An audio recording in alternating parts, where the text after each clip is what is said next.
Yo lo invito a que vaya al Evangelio según Mateo capítulo 26, en los textos que vamos a estar leyendo el día de hoy, versículo 17 y versículo 18. Para empezar, la palabra del Señor dice en Mateo 26, del 17 al 18, el primer día de la fiesta de los panes sin levadura, vinieron los discípulos a Jesús diciéndole: ¿dónde queréis que preparemos para que comas la Pascua?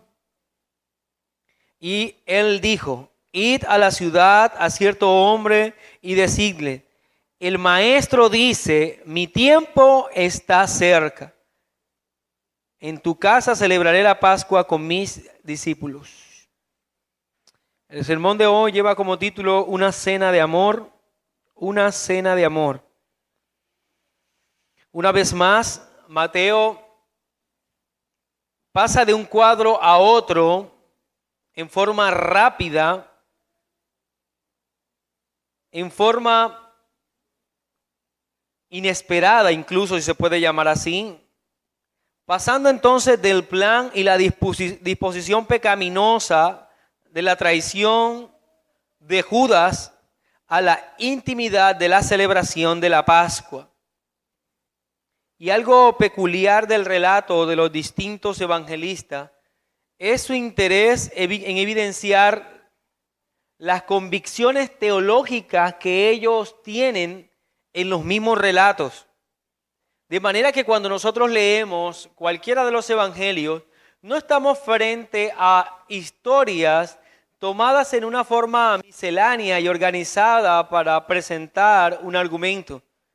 Cuando leemos un evangelio, estamos frente a la posición teológica del evangelista frente a los hechos de nuestro Señor Jesucristo.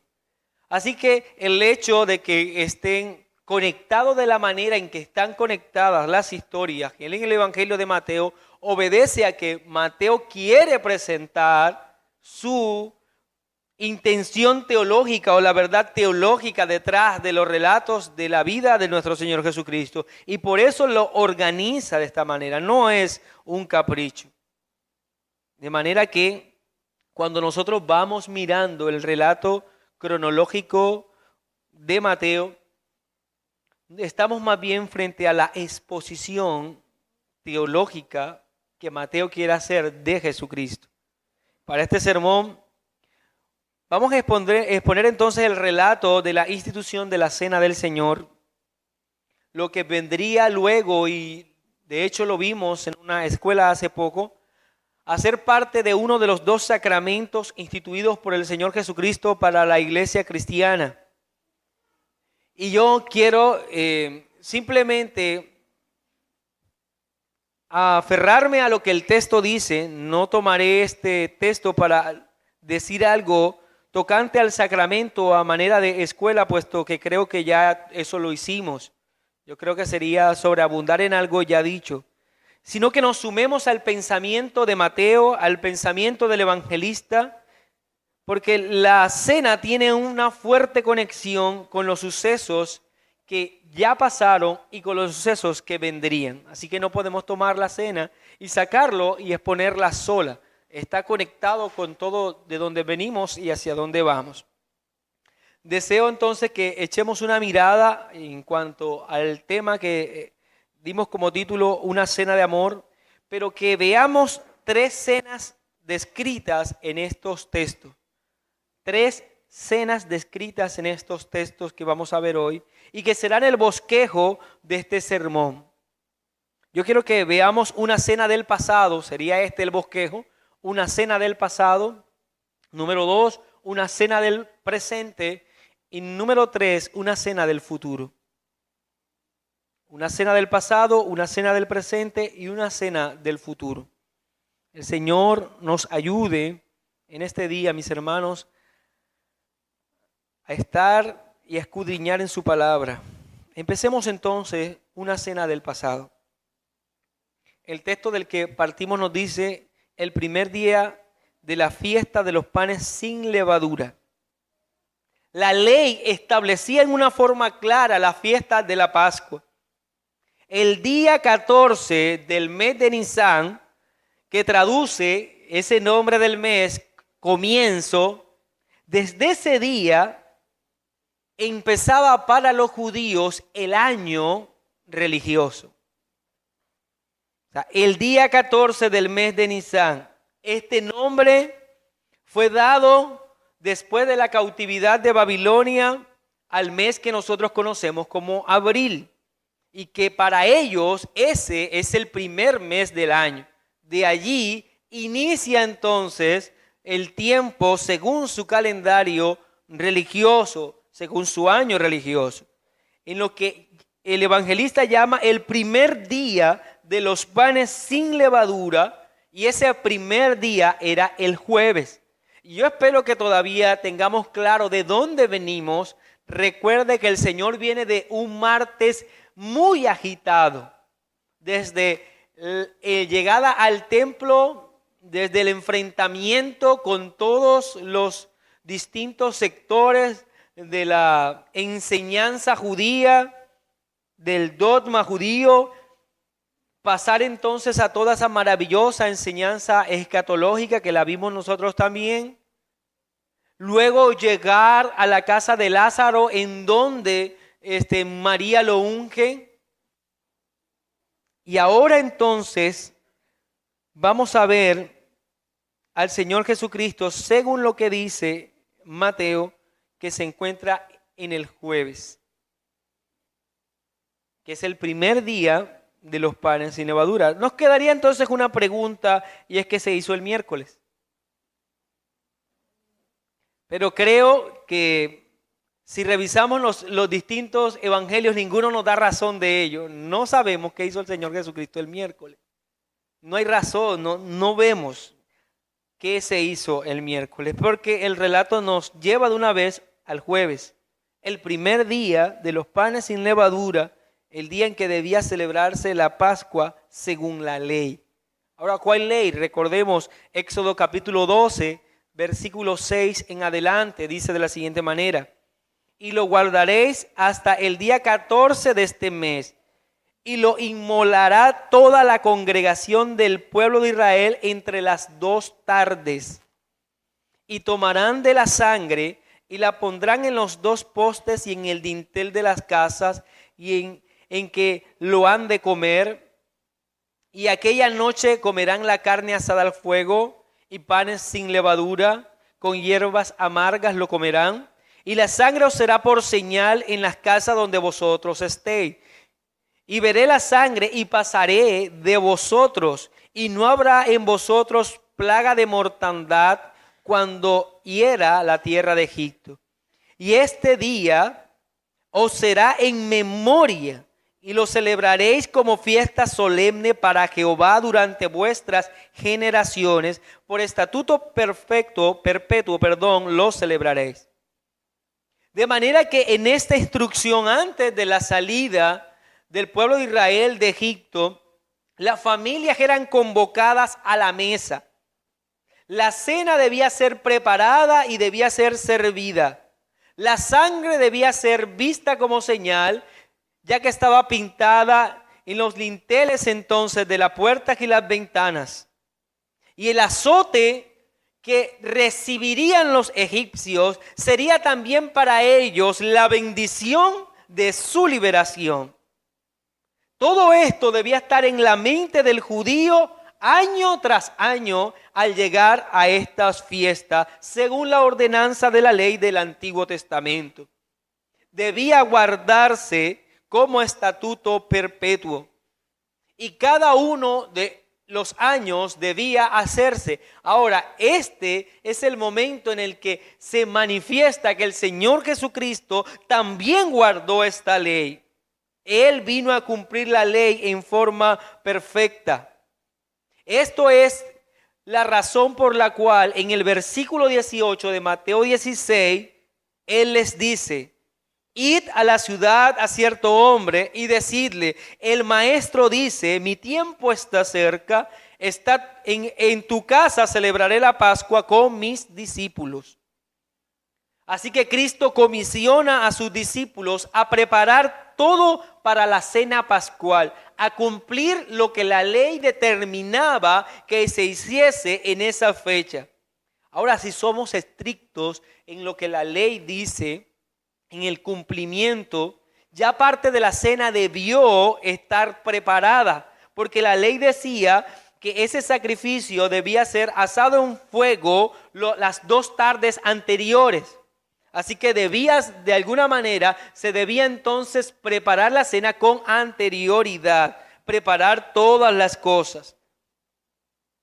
Y esto debía hacerse entonces con exactitud, conforme a lo que el Señor estaba diciendo. Ahora, nosotros sabemos lo que hacía el Señor el martes. Nuevamente, el miércoles no sabemos, la ley demanda esto. Pero el Señor comisiona a sus discípulos a que lo hagan. No hay evidencia de que sea Él el que estuviese realizando esta labor de ir hasta el templo, y allá es donde se debía entonces cocinar en fuego el sacrificio. Ahora, si leemos el Evangelio de Marcos, capítulo 14, versículo 13 al 15, dice: y envió 2 de sus discípulos. Mateo nos dice que él envía a sus discípulos, pero Marcos nos dice que 2 de sus discípulos fueron enviados. Y les dijo: id a la ciudad y os saldrá al encuentro un hombre que lleva un cántaro de agua. Seguidle. Marcos 14, 13 en adelante. Y donde entrare, decidle al señor de la casa: el maestro dice, ¿dónde está el aposento donde he de comer la Pascua con mis discípulos? Y el versículo 15 dice: y él os mostrará un gran aposento alto, ya dispuesto, preparad para nosotros allí. Cuando leemos entonces Mateo, se nos dice que los discípulos son comisionados para preparar la Pascua. Si leemos Marcos, se nos dice en una forma más específica que se trata de 2 de ellos. Lucas nos da los nombres de estos 2. Lucas dice en Lucas 22, 8, y Jesús envió a Pedro y a Juan, diciendo: id, preparadnos la Pascua para que la comamos. Ahora, esto nos da una idea más exacta de lo que está ocurriendo. Ellos debían ir hasta cierto lugar, y el Señor, haciendo uso de esa omnisciencia propia de la divinidad, dice que irían hasta cierto lugar, y en cierto lugar encontrarían un hombre con un cántaro. Algo que llama profundamente la atención, y que de hecho también debía llamar la atención de sus discípulos, porque lo reconocerían, ya que los hombres no cargaban en los cántaros de agua. Eso era algo particular para las mujeres. Así que ellos, al ver a este hombre llevar el agua, iban a ir detrás de él. Sabían que esta era la señal, conforme a lo que Cristo les estaba diciendo. Y al llegar a ese lugar en donde él entraba, iban a decir aquello que Cristo dijo, y encontrarían entonces para este día jueves que todo iba a estar preparado. De alguna manera podríamos nosotros decir que ese hombre iba a preparar todo.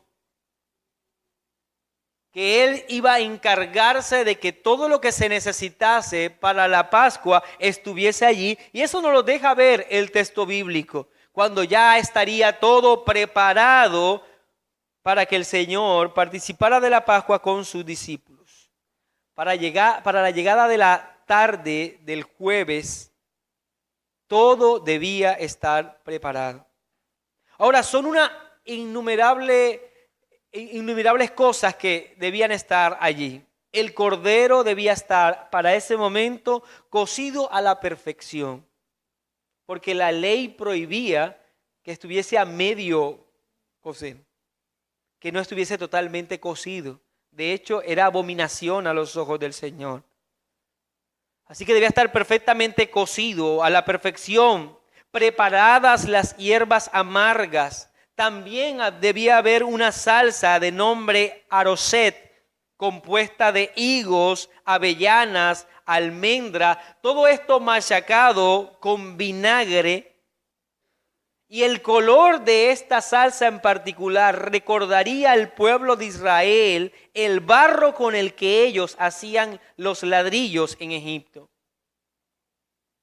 También debían estar panes sin levadura en ese lugar, vino, copas, tinajas de agua, ya que debían lavarse las manos antes de participar de esta cena. Son de esas tinajas de las que toma el Señor para lavar los pies. Debían haber toallas en ese lugar también. Se usaba un salón grande, el más grande de la casa. Se colocaba en el centro de ese salón una mesa bastante baja y su alrededor se podían colocar los lechos o ciertos cojines en que las personas se iban a recostar. Prácticamente estaban a nivel del piso. El piso era adornado con alfombra, las paredes eran adornadas con tapices. Las personas se recostaban alrededor de esa mesa baja en sus lechos, se apoyaban en su brazo izquierdo porque debían dejar el brazo derecho para comer, porque no se podía comer con la mano izquierda.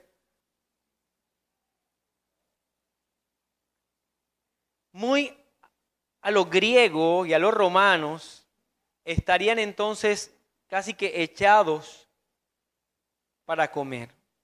Ahora sí, llevamos esta imagen frente al famoso cuadro de Leonardo da Vinci, no hay nada más inexacto que ese. No había tal mesa como él lo presenta. No habían sillas, sentados ellos allí en ese cuadro. Es una inexactitud total del contexto histórico de la cena pascual. Bueno, todo eso ya estaba preparado. Todo eso ya estaba preparado y nosotros no alcanzamos, producto de estar en medio de una cultura occidental, no alcanzamos a medir la solemnidad que traía esta fiesta. Pero tampoco alcanzamos a medir la alegría que de alguna manera se respiraba en el ambiente para celebrar esto, porque el pueblo se reunía a recordar cómo ellos como nación por 400 años fueron sumidos en la esclavitud y ahora están libres. Y esta cena era la gloriosa conmemoración de esa libertad, guiados por la mano poderosa de nuestro buen Dios. Así que era una cena de gratitud, una cena de alabanza, era una cena de adoración a Dios, en la cual se cantaban himnos, en la cual se hacían oraciones de acciones de gracia y de bendición. Se participaba todos juntos. No alcanzamos a medir lo más parecido que nosotros podemos tener. En algunos casos es lo que nosotros celebramos al fin de año. Pero de verdad no se compara con lo que ellos estaban celebrando. Se respiraba un aire en el que todos estaban esperando, todos querían participar de esta fiesta. La ley establecía que se debían reunir cada familia en una forma íntima. El padre, su esposa, sus hijos y los que con ellos habitaban se reunían en esa celebración. Personas entonces venían de muy lejos para estar con los suyos, para estar con su familia, para estar con sus parientes y obedecer este maravilloso mandato y recuerdo de esta cena de amor del pasado que representaba la liberación de ellos como pueblo. Todo esto, mi hermano, estaba allí envuelto en esta cena en particular. Por eso dice Mateo 26:20, cuando llegó la noche, se sentó a la mesa con los 12. Y sabe que me llama mucho la atención y algo que quiero resaltar es esto, lo que dice el versículo 20. Porque no se nos dice que Jesús se sentó a la mesa con su madre María y con sus hermanos, como mandaba la ley. No, Él no se sentó a la mesa con María y con sus hermanos, Él se sentó a la mesa para celebrar la Pascua con aquellos que antes ya Él había llamado, que eran su madre y sus hermanos, todos aquellos que hacían la voluntad del Padre. Él estaba en realidad con los suyos. Él estaba con su familia. La cena pascual consistía entonces en estar en armonía, en amor, recordando la liberación, la gracia gloriosa de ese eterno Dios que baja en rescate a un pueblo oprimido. Eso era la cena pascual, mi hermano. Y esa cena, dentro de ella misma, debían darse ciertos pasos que me gustaría rápidamente mencionarlos. Habían en la cena 2 platos. El primer plato y el que se conoce como el plato principal. Habían 4 copas que debían tomarse también. Estaban las hierbas amargas y estaban también la salsa. Así que se servía primero ese plato inicial que consistía entonces de legumbres con hierbas amargas y la salsa que mencionamos anteriormente. El padre de familia, antes de que alguno se acercase a probar bocado, debía dar gracias y pedir bendición por los alimentos y pedir bendición también sobre la primera copa. Luego de participar de esto, del primer plato y la primera copa, el padre de familia levantaba la segunda copa y se traía el segundo plato. Antes de participar de la segunda copa, el padre oraba y se cantaban salmos de acción de gracias para salvación, por la salvación del Señor. Luego el padre de familia oraba por el pan, del cual hacía parte ese segundo plato que se traía, y se podía entonces sí participar de él. Al comer el segundo plato se oraba por la tercera copa que se llamaba la copa de bendición. Y se cantaba la otra parte de los salmos. Y se declaraba una oración más por la cuarta copa que debía beberse al final. Esto debía hacerse en ese estricto orden, mis hermanos. Y es en medio de esta celebración, allí entre la primera y la segunda copa, cuando van a entregar el segundo plato, es allí donde Cristo declara la traición de uno de sus discípulos. Es en ese momento, traición que vimos nosotros en detalle en el sermón pasado y que no pienso hablar de ello en este. ¿Y por qué sabemos que es en ese punto en específico? Porque en el primer plato, aquel que debían comer todos, estaba prohibido comer del pan sin levadura. El pan sin levadura estaba reservado para el segundo. Y el pan sin levadura debía comerse mojado en la salsa arrochet, que ya hablamos acerca de ello. Y es eso de lo que habla Juan cuando el Señor parte el pan, moja y se lo entrega a Juan. De manera que Juan estuvo presente en la cena pascual, sí, hasta ese instante. Judas estuvo en la cena pascual hasta ese momento del que nos habla Juan, ¿verdad? Vamos a ver Juan capítulo 13, versículo 26. Respondió Jesús: a quien yo diere el pan mojado, aquel es. Y mojando el pan, lo dio a Judas Iscariote, hijo de Simón. Juan 13, 26. Y después del bocado, Satanás entró en él. Entonces Jesús le dijo: lo que vas a hacer, hazlo más pronto. Ahora mire lo que dice el versículo 30 de Juan capítulo 13. Cuando él pues hubo tomado el bocado, luego salió y era de noche. De manera que si nosotros entendemos los pasos que se celebraba de la cena pascual, lo que está ocurriendo en este momento, podremos nosotros decir que Judas no estuvo hasta la última copa. Él participó del primer plato. Él participó del pan en el segundo. Pero hasta allí, por lo que enseña el relato. Entonces, afirmar que Judas estuvo presente para lo que viene después sería una inexactitud, ¿no? Por lo que el pasaje nos dice.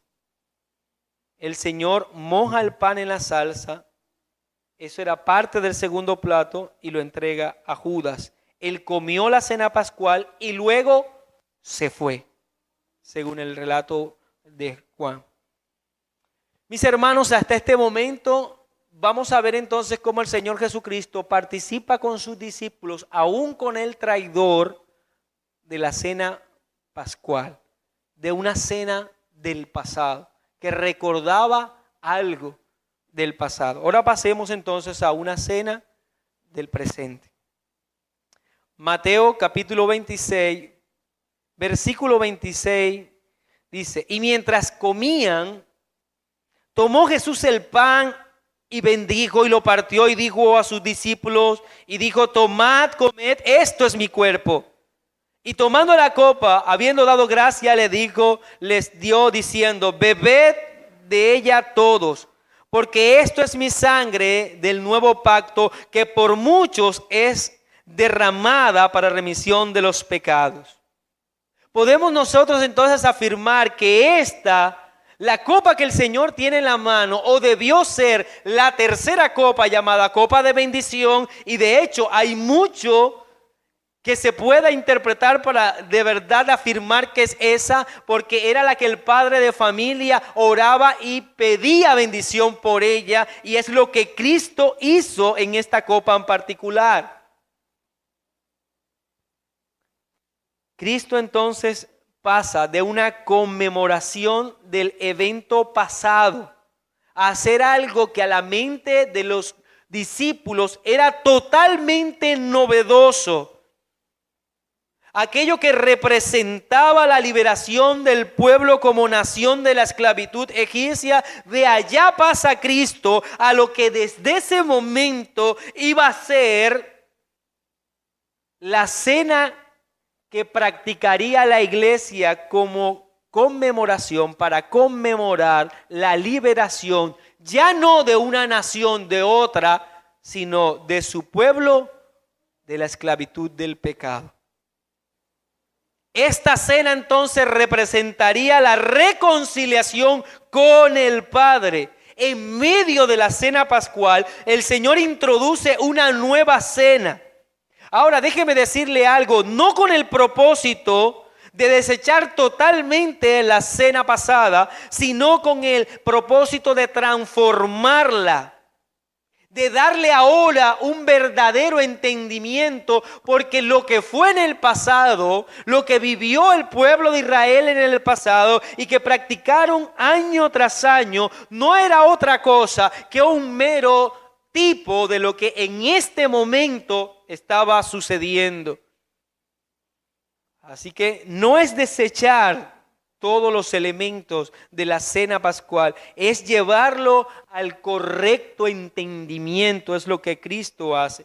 Y hay elementos novedosos en esta cena que Cristo ahora está presentando frente a ellos, a sus discípulos, y que deben ser tratados. Un ejemplo, la celebración de la Pascua era para los discípulos el recuerdo de algo que ya había sucedido. Pero para ellos en particular, la cena que Cristo estaba presentando sería en miras a algo que sucedería, que todavía no había sucedido. Así que era una cena del pasado, pero esta era con miras a algo que vendría. Una cena que se celebraba ahora en recuerdo de algo que no había sucedido todavía.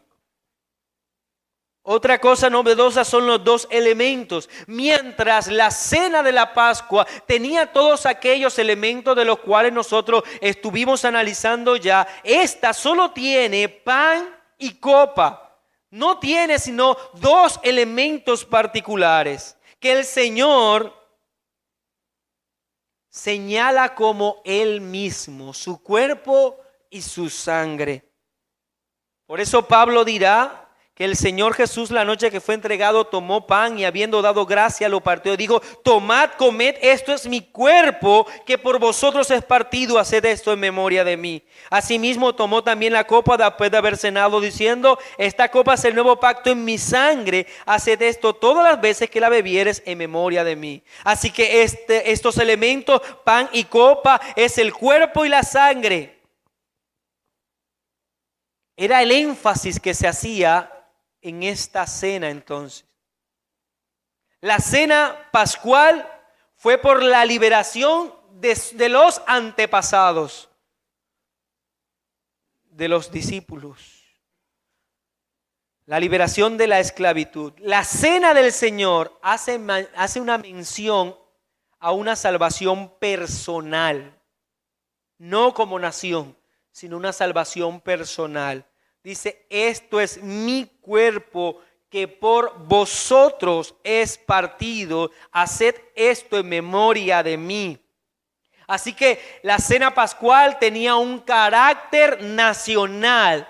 La cena del cual Cristo ahora está trayendo a esta, o que inserta en medio de la cena pascual, tiene un carácter íntimo para cada creyente en particular.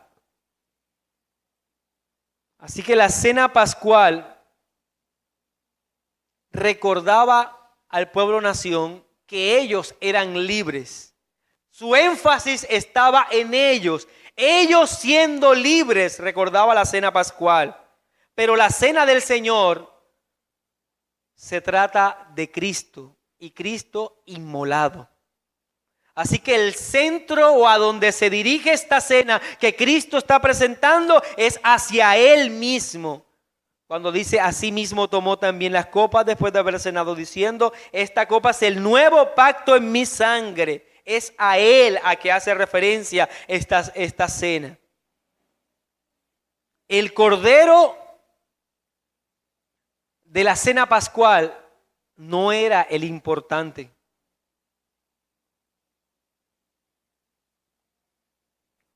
El cordero de la cena pascual no era el que era adorado. En cambio, en esta cena, el cordero que quita el pecado del mundo es el que es adorado. Se centra en Él, es la cena de Él, del Señor. Así que la cena pascual solo era una señal de la liberación de esclavitud física. La cena del Señor es para liberar a su pueblo del dominio del pecado y del justo castigo de la ira de Dios. Por eso dice el Señor: porque esto es mi sangre del nuevo pacto, que por muchos es derramada para remisión de pecados. La cena pascual los identificaba a ellos, a los discípulos, con las realidades geográficas en que ellos vivían como pueblo, como un linaje de Abraham. La cena del Señor es una demostración de que nosotros somos el verdadero pueblo redimido bajo realidades y mayores realidades espirituales. Y por último, la cena pascual y la sangre pascual era una señal del trato especial de Dios con el pueblo de Israel, como una nación, de la cual Dios entraba en un pacto nacional con ellos. Pero la cena del Señor es la señal del pacto que Dios hace no con una nación, sino con su mismo Hijo Cristo, en razón de su sangre vertida en el madero. Es un pacto con el Hijo. Sería una señal, y es la señal del nuevo pacto. Por eso Cristo, tomando la copa, dando gracia, dice que esa es la sangre del nuevo pacto, pacto prometido ya en el Antiguo Testamento. Recuerden, Jeremías 31, he aquí, vienen días, dice Jehová, en los cuales haré nuevo pacto con la casa de Israel y con la casa de Judá. no como el pacto que hice con sus padres el día que tomé de su mano para sacarlos de la tierra de Egipto, porque ellos invalidaron mi pacto, aunque fui yo un marido para ellos, dice Jehová. Pero este es el pacto que haré con la casa de Israel después de aquellos días, dice Jehová. Daré mi ley en su mente y las escribiré en su corazón, y yo seré para ellos Dios, y ellos me serán por pueblo. Y no enseñará más ninguno a su prójimo, ni ninguno a su hermano, diciendo: conoce a Jehová, porque todos me conocerán, desde el más pequeño de ellos hasta el más grande, dice Jehová, porque perdonaré la maldad de ellos y no me acordaré más de su pecado. Es un pacto con mejores promesas, como dice el autor de Hebreos. Lo que estaban a punto de participar los discípulos era el inicio de una nueva cena hasta la presente. Todavía sigue siendo esa la cena que nosotros participamos el primer domingo de cada mes. Es la cena de nuestro día, una cena de amor que representa a Cristo entregándose por nosotros, a Él siendo la víctima, el Cordero, a Él siendo el mismo sumo sacerdote quien entrega a la víctima, a Él siendo el altar en el cual es derramada la sangre. ¿Cuánto amor hay ahí, mi hermano? ¿Cuánto amor de parte de nuestro Señor Jesucristo hay en estas palabras? Es una cena maravillosa. Y notemos que no es una cena íntima, porque cualquiera puede decir eso, solamente para los discípulos. Porque Él dice, y habiendo dado gracia les dijo, diciendo: bebed de ella todos, porque esto es mi sangre del nuevo pacto, que por muchos es derramada para remisión de los pecados. No les dijo: por ustedes es derramada para remisión de sus pecados. Él dijo: por muchos. Así que en ese mismo instante en el que Cristo tenía el pan en su mano y tenía la copa en su mano con el vino, no estaba pensando solo en sus 11 discípulos que estaban allí. Él estaba pensando en forma certera en todos aquellos que el Padre le entregó desde antes de la fundación del mundo. Aquellos que son los suyos, por los que Él vino a morir. Por eso Él dice que es por muchos que es derramada esa sangre para el perdón de sus pecados. Y permítame decir, mi hermano, no por pocos, por muchos. Por muchos. No por unos cuantos, por muchos. Garantizando con esto que su sangre haría lo que de otra manera para nosotros era imposible, que es la remisión de nuestros pecados. Es por esto y por esta sangre que nosotros somos perdonados. Es en razón a este pacto y a esta alianza mostrada por Cristo en su sangre que nosotros hoy tenemos libre acceso a la gracia. Es por eso que hoy podemos presentarnos delante del Padre. Y yo no encuentro mayor precisión para relatar todo esto que lo que dice el autor de Hebreos. Permítame leerlo en Hebreos capítulo 10, versículo 9 en adelante. Y diciendo luego: he aquí que vengo, oh Dios, para hacer tu voluntad. Quítalo primero para establecer esto último. En esa voluntad somos santificados mediante la ofrenda del cuerpo de Jesucristo, hecha una vez y para siempre. Y ciertamente todo sacerdote está día tras día ministrando y ofreciendo muchas veces los mismos sacrificios que nunca pueden quitar los pecados. Pero Cristo, habiendo ofrecido una vez y para siempre un solo sacrificio por los pecados, se ha sentado a la diestra de Dios. De ahí en adelante esperando hasta que sus enemigos sean puestos por estrado de sus pies. Porque con una sola ofrenda hizo perfecto para siempre a los santificados. Y nos atestigua lo mismo el Espíritu Santo, porque después de haber dicho, este es el pacto que haré con ellos, después de aquellos días, dice el Señor, pondré mis leyes en su corazón y en sus mentes las escribiré, añade. Y es bueno, pues donde hay remisión de estos, no hay más ofrenda por el pecado. Así que, hermanos, teniendo la libertad para entrar en el lugar santísimo por la sangre de Jesucristo, por el camino nuevo y vivo que Él nos abrió a través del velo, esto es de su carne, y teniendo un gran sacerdote sobre la casa de Dios, acerquémonos con corazón sincero, en plena certidumbre de fe, purificando los corazones de la mala conciencia y lavando los cuerpos con agua pura. Mantengamos firmes sin fluctuar la profesión de nuestra esperanza, porque fiel es el que prometió. El autor de Hebreos está diciendo, todo esto se hizo cierto y vivo en Cristo. Recordando, mi hermano, que cuando celebramos la cena del Señor, todas estas cosas las tenemos vivas en nuestra mente. Solo me falta hablar de una cena, la cena del futuro.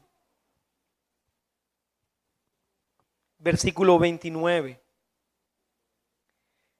de Mateo 26. Y os digo que desde ahora no beberé más de este fruto de la vid hasta aquel día en que lo beba nuevo con vosotros en el reino de mi Padre.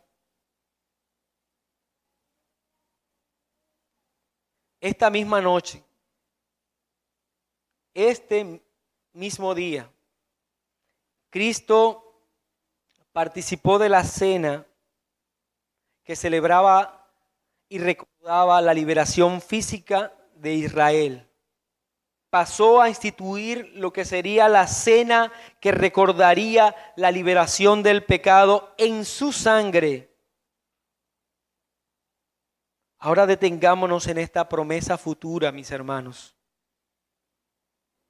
Detengámonos en esta promesa futura, cuando Él dice que no beberá más, que no se repetirá, sino hasta cuando Él venga, hasta cuando Él regrese. Mi hermano, entonces Cristo asegura que cuando Él venga en su venida, que cuando Él regrese, cuando Él esté con su pueblo, habrá otra cena. La primera recordaba la liberación física.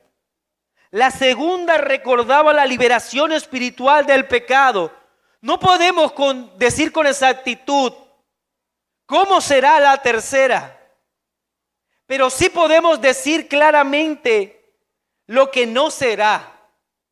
No será para recordar una liberación física. No será para recordar los padecimientos de Cristo sobre la cruz.